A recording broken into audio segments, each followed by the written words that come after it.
Chronic pain is one of the most common and costly health problems today. Millions of people live with back pain, headaches, fibromyalgia, irritable bowel syndrome, or widespread body pain that no scan or blood test can fully explain. Many are told to manage it, to accept it, or to rely on medications and procedures that offer only partial relief. But what if, for some people, the pain is not caused by damaged tissue or inflammation, but by the brain itself? A groundbreaking article by Lumley and Schubiner presents an integrative model for what's known as centralized pain. This refers to pain that's generated and maintained by the brain's neural circuits rather than direct physical injury or disease. And the best part? With the right therapy, this type of pain can be dramatically reduced or even eliminated. Let's start with the basics. Centralized pain is different from pain caused by injury, inflammation, or nerve damage. It's most common in conditions like fibromyalgia, tension headaches, chronic pelvic pain, IBS, and many cases of back and neck pain where no clear cause is found. The pain is real, but the source is the brain's alarm system, falsely interpreting normal sensations as dangerous. So what causes this faulty wiring? The article points to unresolved emotional experiences, psychological conflicts, and long-standing stress. The nervous system becomes sensitized by trauma, anxiety, or emotional avoidance.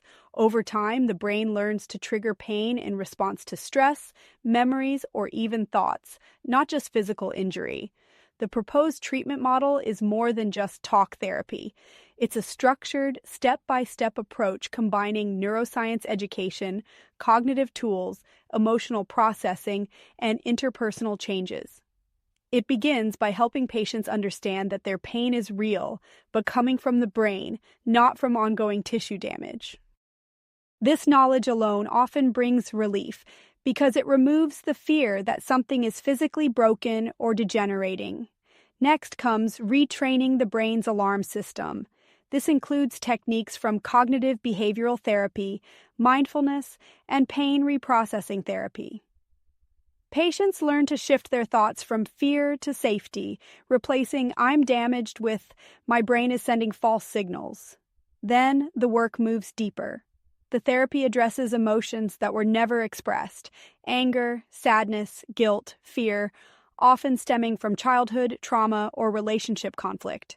Through writing, guided exercises, and sometimes vivid role play, patients safely process and release those feelings. This reduces the emotional load that fuels the brain's pain circuits.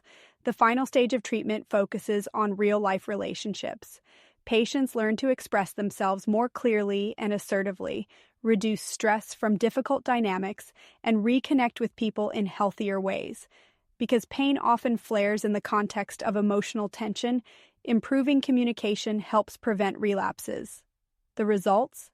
In clinical trials, this approach, especially the emotional awareness and expression component, has led to impressive outcomes. In fibromyalgia, IBS, pelvic pain, and medically unexplained symptoms, patients saw significant reductions in pain and disability. Some even became pain-free. This model doesn't reject existing therapies like CBT or acceptance-based approaches. It builds on them. But it adds key elements that many treatments miss: emotional awareness, trauma resolution, and interpersonal healing. The message is powerful. If your pain is centralized, you are not broken. You are not fated to suffer forever, and you don't need to fear your body. With the right tools and support, your brain can rewire itself and healing is possible.